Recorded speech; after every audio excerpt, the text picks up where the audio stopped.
Good morning. I'm hitting hard on something, and it's because as I read up about family relationships, there's one thing that kind of consistently hurts across the board.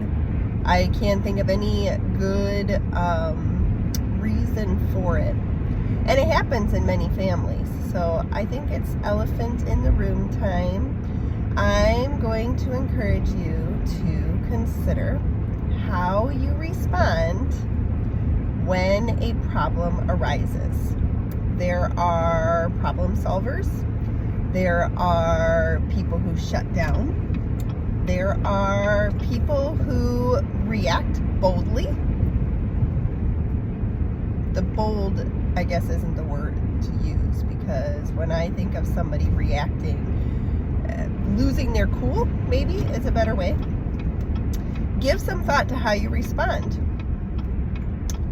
And then give some thought to how your response might affect those around you.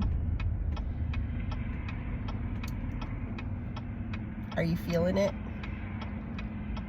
Let me just say, I'm going to give grace here because it's never too late to change. So if you are one of those people that loses your cool, just understand that what I tell my kids, it's a bad habit.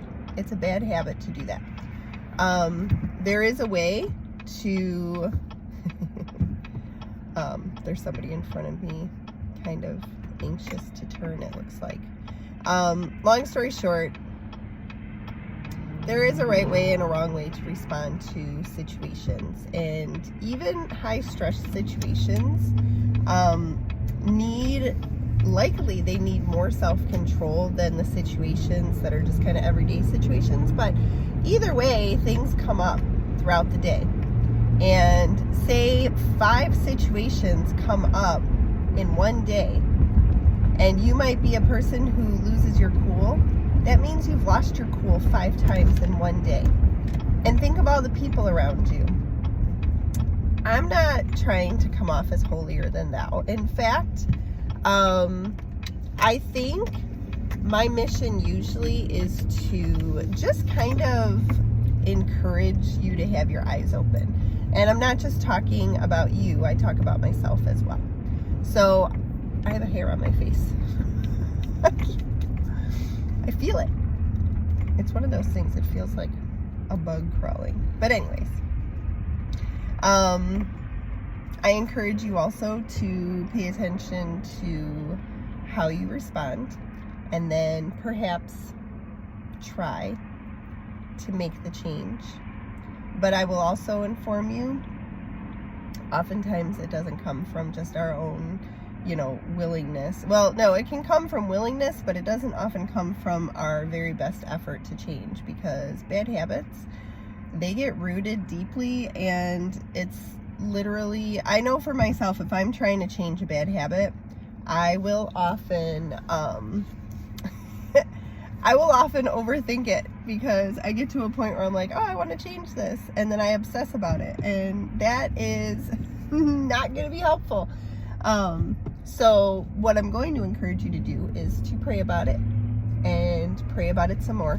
First, confess it. Confess it, pray about it. Ask God to help you change it, because He will. It's pleasing to God to have resolve, maybe? I don't know. I'm having a hard time coming up with my words today, but it pleases God. In fact, actually, the James verse is coming to mind, and this is a verse that I think of often. Everyone be slow to speak. Well, let's see. There's an order, and I'm going to mess it up. Quick to listen, slow to speak, and slow to become angry. I think it's James 1:19. Don't quote me. But quick to listen, slow to speak, and slow to become angry.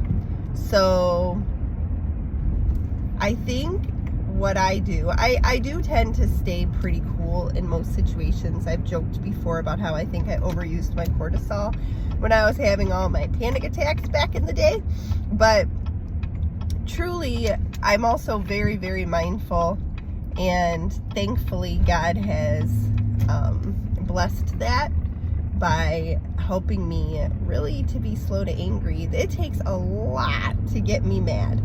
And I know that God has gotten angry, and I know that his anger is righteous. So if I'm going to waste my anger, I truly want my anger to be righteous as well.